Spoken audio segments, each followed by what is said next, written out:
আকর্ষণীয়, খাবারটিও আকর্ষণীয়, কিন্তু এটি তৈরি করা খুবই সহজ। যারা জানেন না তাদের জন্য আজকের এই রেসিপি। চলুন শুরু করি। প্রথমে আমি নিয়ে নিব চিকেনের উইংসগুলো।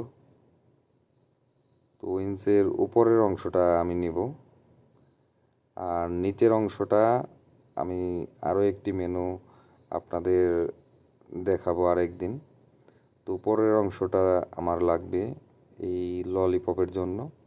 তো দেখুন, আমি এক পাশ, নিচের পাশটা কেটে নিলাম। হাড়ের অংশ থেকে আমি মাংসটা একটু ছাড়িয়ে নিয়ে উল্টো করে টান দেব। এতে উপরের চামড়ার পাশটা ভেতরে চলে যাবে এবং মাংসের যে সাইডটা সেটা বাইরে চলে আসবে। তো এইভাবে আমি সবগুলো করে নিয়েছি। তো আপনারা দেখতেই পাচ্ছেন আমি ম্যারিনেশন দিচ্ছি। পরিমাণ মতো লবণ। আপনারা আপনাদের ঘরে যে সাধারণ মশলা আছে, হলুদ, মরিচ, ধইনা, জিরা, এগুলো দিয়ে ম্যারিনেশন দিয়ে খাবেন, তারপরও আপনাদের ভালো লাগবে।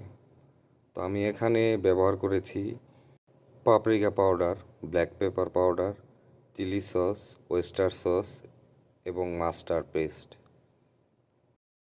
তো আমি এগুলা সুন্দরভাবে ম্যারিনেশন করে এটা 20 মিনিটের জন্য রেখে দিব, তাতে টেস্টটা ভালো হবে।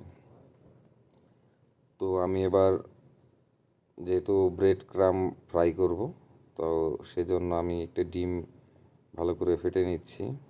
আমি ম্যারিনেশন করা চিকেনটা ডিমের মধ্যে দিয়ে দিলাম এবং এরপরে ব্রেড ক্রামে দেব।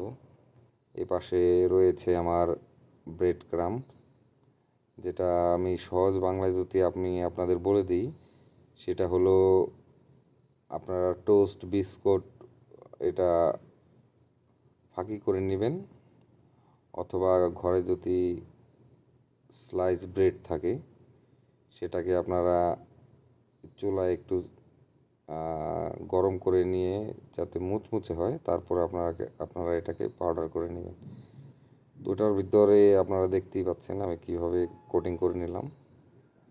তো আমি কিছু আলু ফ্রাই করে নিচ্ছি এটার সাথে দেওয়ার জন্য। তো আমার আলু ভাজাটা হয়ে গিয়েছে। তো আমি এবার